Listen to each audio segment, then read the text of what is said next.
Okay जी, so this is all new Himalayan 450। Amazing bike, no doubt. इस bike को मुझे परचेज किए हुए क्लोज टू 3 मंथ्स हो गए हैं। 3 महीनों में मैंने इस बाइक को क्लोज टू 2300 किलोमीटर राइड किया है, जिसमें से मैंने इस बाइक को सिटी में राइड किया है, मैंने इस बाइक को हाईवे पे राइड किया है, मैंने इस बाइक को माउंटेन्स पे राइड किया है, ब्लैक आइज में राइड किया है, एंड मैंने इस बाइक पे मैक्सिमम एक दिन में close to 530 kilometres bike ride करी है। आप में से काफ़ी लोगों ने मुझसे क्वेश्चन पूछा कि मनीष भाई ये बताओ कि ये बाइक कैसी है, इस बाइक में प्रॉस क्या है, कॉन्स क्या है, क्या हमें ये बाइक लेनी चाहिए। तो इस बाइक का जो ओनरशिप एक्सपीरियंस है मैं आपसे शेयर करूंगा एक और ट्रिप करने के बाद में। I think it's too early. मैं आपसे अपना जो है एक जो पूरा ओवरऑल एक्सपीरियंस है वो शेयर करूंगा। अभी एक लंबा ट्रिप हो जाएगा तब मैं शेयर करूंगा। लेकिन हाँ, मुझे 3 महीनों में इस बाइक में क्या नेगेटिव पॉइंट्स है, छोटे नेगेटिव पॉइंट, बड़े नेगेटिव पॉइंट क्या है इसमें, वो मुझे मालूम चल गए हैं। तो वो मैं आपसे अभी इस वीडियो में शेयर करूंगा। एंड देखो यार, एक चीज़ मैं हमेशा बोलता हूँ कि कोई भी बाइक, कोई भी व्हीकल, कोई भी इंसान परफेक्ट नहीं होता, कमी हर एक में होती हैं। बट मेन क्वेश्चन ये है कि क्या वो कमियाँ आपके लिए रेलेवेंट है या आपके लिए डील ब्रेकर है या नहीं है। फॉर एग्जाम्पल KTM 390 एडवेंचर बहुत ही कैपेबल बाइक है, बहुत ही बढ़िया एडवेंचर प्लस टूरिंग बाइक है। बट मेरे लिए मेरा क्या ओपिनियन है उस बाइक को लेके, उस बाइक में जो वाइब्रेशंस हैं वो काफ़ी ज़्यादा है, वाइब्रेशन ज़्यादा हैं, प्लस उसमें जो इंजन की रॉनेस है, कहीं ना कहीं वो जो पॉइंट है वो मेरे लिए डील ब्रेकर है। ऑफकोर्स बाइक जो है बहुत ही कैपेबल है, बट ठीक है, जो मेरा एक ओपिनियन है उस पॉइंट को लेके, मे बी औरों का जो है ओपिनियन, जो ऑफकोर्स जो बाइक उस बाइक को ऑन करते हैं उनका ओपिनियन नहीं होगा, ऑब्वियसली बात है। तो मे बी कोई पॉइंट मेरे लिए नेगेटिव है, आपके लिए ना हो, आपके लिए नेगेटिव है, किसी और के लिए वो नेगेटिव पॉइंट ना हो, तो वो डिपेंड करता है। एंड इस वीडियो के लास्ट में मैं आपसे शेयर करूंगा कि जो नेगेटिव पॉइंट है इस बाइक में, जो मैंने आपको बताया आज, वो मेरे लिए क्या वो डील ब्रेकर है या नहीं है। ऑल्दो मैं इस बाइक को ऑन करता हूँ, स्टिल मैं अपना ओपिनियन जो है आपसे शेयर करूंगा। So hi guys, a very warm namaste and a very good morning to you. अब वीडियो स्टार्ट करने से पहले एक रिक्वेस्ट कि अगर आपको वीडियो अच्छा लगे देखने के बाद में, तो एक लाइक, एक कमेंट और एक शेयर जरूर करना, और अगर चैनल पे न्यू हो तो सब्सक्राइब भी कर लेना। तो अब शुरू करते हैं। इस बाइक में फर्स्ट नेगेटिव पॉइंट जो मेरे अकॉर्डिंग है वो ये कि ये बाइक जो है टॉप हैवी है। इसका वेट है क्लोज टू 196-197 kgs। एंड इसको लेके ना काफ़ी लोगों के मिक्स ओपिनियन है। कुछ लोग बोल रहे हैं कि टॉप हैवी नहीं है, कुछ लोग बोल रहे हैं टॉप हैवी है। एंड मेरे अकॉर्डिंग जो लोग इस बाइक को लेने का प्लान कर रहे होंगे, मोस्टली उन लोगों के लिए ये बाइक एक अपग्रेड होगा। दैट मीन्स कि जो लोग 150 या 200 सीसी की बाइक राइड कर रहे हैं या फिर 300 सीसी की बाइक राइड कर रहे हैं, वही इस बाइक पे जो है अपग्रेड करेंगे। तो उन लोगों को फॉर श्योर ये बाइक जो है टॉप हैवी लगने वाली है। कुछ लोग ऐसे भी होंगे जिनके पास ऑलरेडी सुपर बाइक है, जिसका वेट ऑलरेडी 200 किलो, 250 किलो या फिर 250 किलो होता है, तो उनको ये मे बी टॉप हैवी ना लगे।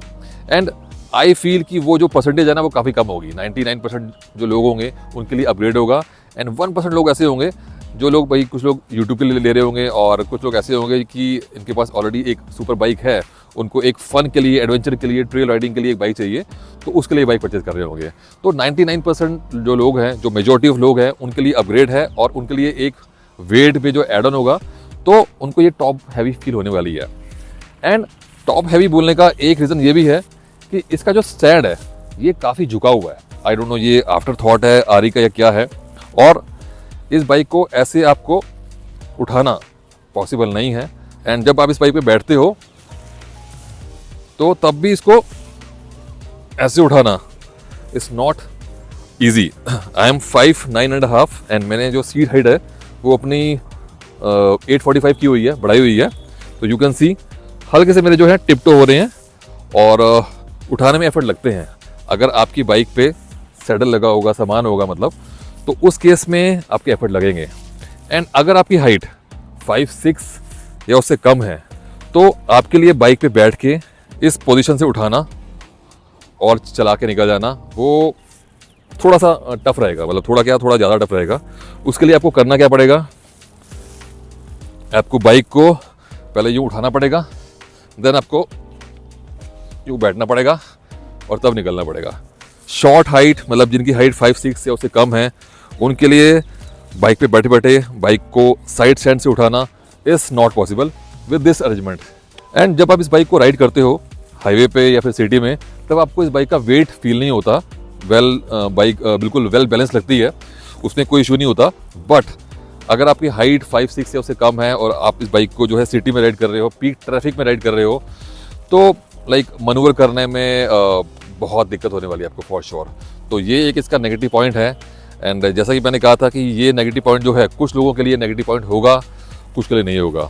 मेरे लिए ये पॉइंट जो है डील ब्रेकर नहीं है, आई कैन मैनेज। बट हाँ, जिनकी हाइट कम है तो उनके लिए ये एक डील ब्रेकर हो सकता है, अगर उनकी रिक्वायरमेंट सिटी प्लस हाईवे दोनों है तो। इस बाइक का वेट है 196 kgs, अपनी स्क्रैम्बलर का वेट है 186 kgs, 10 kgs लेस। NX 500 का वेट सेम है जो हिमालयन का है, बट आप NX 500 को आराम से ऐसे मूव कर सकते हो, कोई दिक्कत नहीं होती है। तो उसका जो वेट है वो प्रॉपरली डिस्ट्रीब्यूट है, वो भी एक काइंड ऑफ टूरिंग बाइक ही है।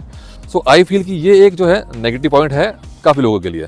सेकंड नेगेटिव पॉइंट है vibrations. I don't know how, जो स्टार्टिंग में वीडियोस आ रहे थे इस बाइक के, और मोस्टली लोग ये बोल रहे थे कि इस बाइक में वाइब्रेशन नहीं है, बिल्कुल वाइब्रेशन फ्री इंजन है।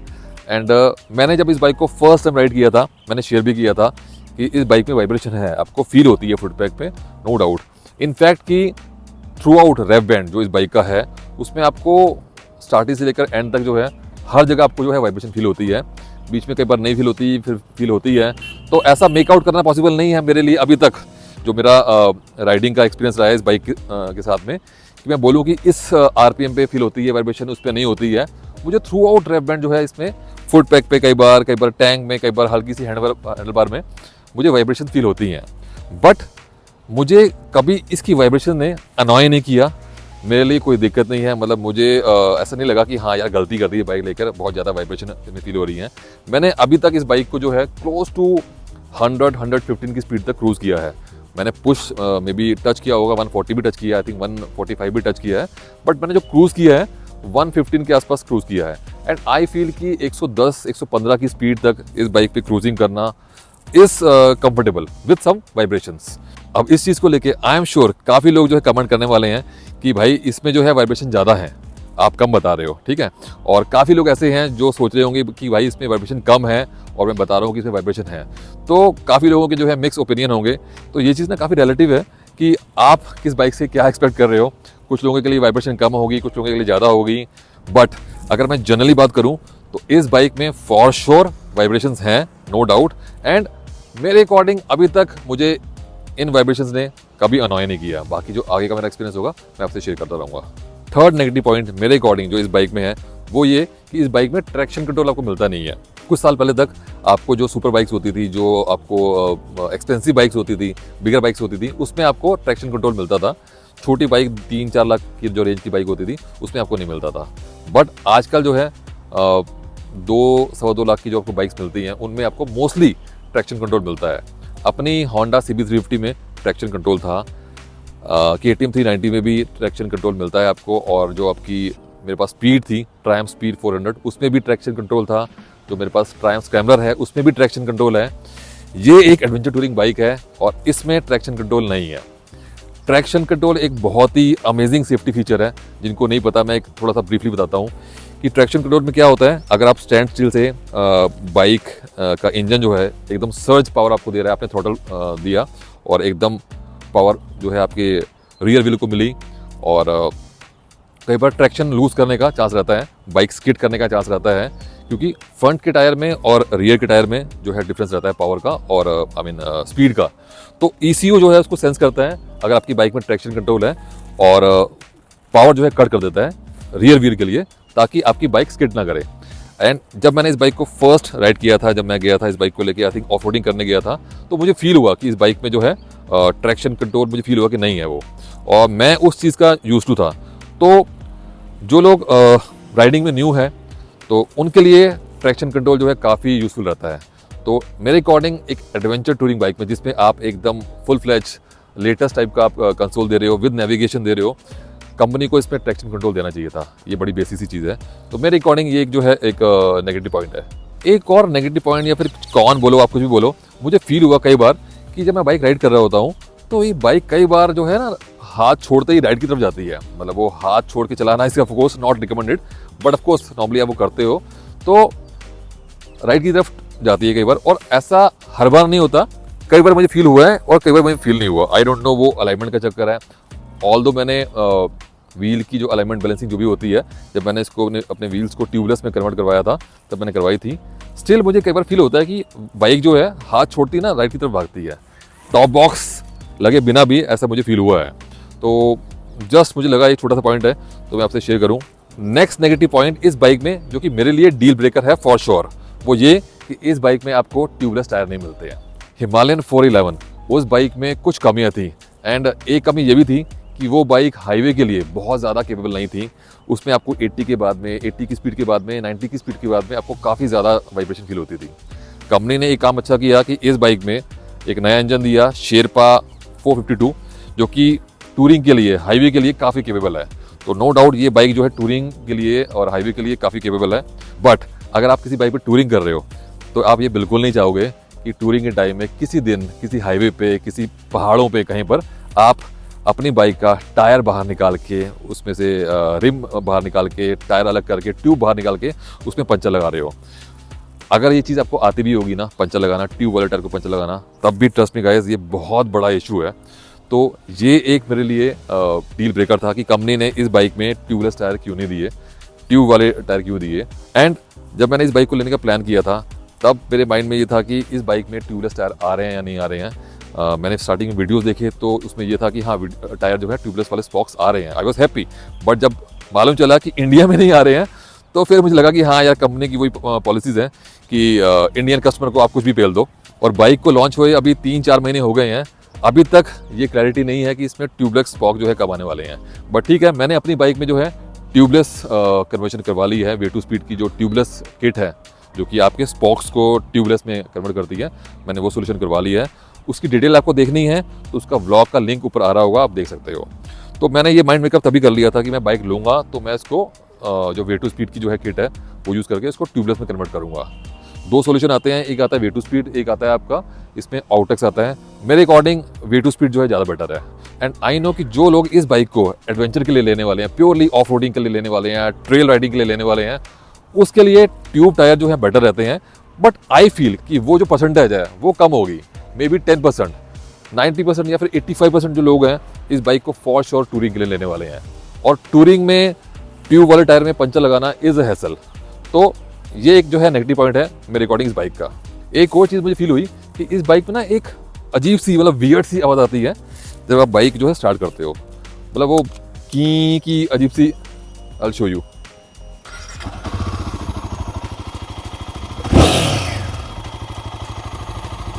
आई होप आपको आ रही होगी।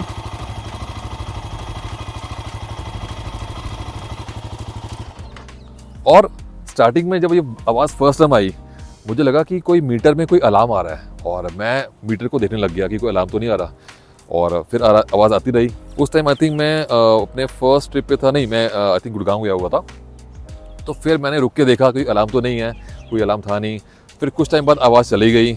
मैंने सर्विस सेंटर में चेक कराया तो उस टाइम अमेजिंगली आवाज़ नहीं आ रही थी इसमें। देन मैं जब गया मनाली ट्रिप में तब फिर आवाज़ आ रही थी। देन मैंने बात की कुछ अपने दोस्तों से जो कि ऑलरेडी रॉयल एनफील्ड ओन करते हैं, उनके अकॉर्डिंग ये बजर की जो आवाज़ है ये वाला इशू और बाइक्स पे भी है। तो नथिंग टू वरी, ये एक कॉमन चीज़ है, बट ये काफ़ी वियर्ड है, मतलब नो डाउट। और ये कभी आती है कभी नहीं आती है। होता क्या है ना, अगर कंटिन्यू से आ रही है तो आपका माइंड ना ट्यून हो जाता है कि ठीक है ये आवाज़ आती रहेगी। लेकिन कई बार ये आती है फिर चली जाती है, फिर ठीक है कोई दिक्कत नहीं है, फिर आ जाती है, फिर लगता है यार क्या अजीब सी आवाज़ आ रही है। तो एक छोटा सा, मतलब एक वियर्ड सा इशू है, आई डोंट नो क्या है। और आई एम श्योर ये आरी को पता होगा कि ये क्या इशू है, और ये इसको आई थिंक उन्होंने को रिजॉल्व करना चाहिए था। तो ये एक नेगेटिव पॉइंट मुझे लगा इस बाइक में, छोटा सा है बट ठीक है। I am sharing all the negative points, तो मैं आपसे शेयर कर रहा हूँ ये चीज़। एक और छोटा सा नेगेटिव पॉइंट इस बाइक में जो मुझे फील होता है, अब इस बाइक में आपको मिलता है प्रॉपर डिजिटल कंसोल जिसका साइज़ काफ़ी बड़ा है, और ये इसमें आपको जो पूरी इन्फॉर्मेशन मिलती है एकदम प्रॉपरली विजिबल होती है ऑन द गो। इसमें आपको साथ में नेविगेशन भी मिलती है, बट ये थोड़ा लैगी है। और अभी जैसे मैं इसको, अभी यहाँ ये जो जॉयस्टिक है इसको मैं क्लिक कर रहा हूँ, सो अभी जैसे थोड़ा बेटर परफॉर्म कर रहा है। एट टाइम्स ये बहुत लैगी रिस्पॉन्ड करता है। तो ये छोटी सी चीज़ है, आई सपोज इसके जो सॉफ्टवेयर अपडेट आएंगे उसमें ये इशू जो है हो जाएगा रिजॉल्व। ये देखो अभी ये आई डोंट नो वर्क नहीं कर रहा ये इसमें कई बार इशू आता है ये। तो ये एक छोटा सा इसमें आप बोल सकते हो इशू है इसमें। एंड लास्ट नेगेटिव पॉइंट इस बाइक का है, एक्चुअली नेगेटिव पॉइंट नहीं बोलूँगा मैं बोलूँगा कंप्लेंट, माई कंप्लेंट टू आरी। तो इसको आप नेगेटिव पॉइंट ले लो या फिर कंप्लेंट ले लो। ये एक एडवेंचर टूरिंग बाइक है और एडवेंचर टूरिंग बाइक मेरे अकॉर्डिंग ऐसी होनी चाहिए, आपने बाइक ली, आपने डिलीवरी ली and you can start doing adventure on this bike. इस बाइक में वो सब कुछ होना चाहिए जो आपको रिक्वायर्ड है बाइक पे एडवेंचर थोड़ा फन करने के लिए। फॉर एग्जांपल मेरे अकॉर्डिंग इसमें जो सम गार्ड आता है फाइबर का वो मेटल का होना चाहिए था, जो कि नहीं है। एंड सेकंड है, इसमें आपको लेग गार्ड मिलना चाहिए था। मे बी बहुत फैंसी ना मिलता, छोटा मोटा मिलता, मिलना चाहिए था। थर्ड, नकल गार्ड। ये तीन चीज़ें ऐसी हैं जो मेरे अकॉर्डिंग एडवेंचर टूरिंग बाइक में आपको बाय डिफ़ॉल्ट मिलनी चाहिए। ये एक्सेसरी नहीं है, इनको हम एक्सेसरी में काउंट नहीं कर सकते फॉर एडवेंचर टूरिंग बाइक।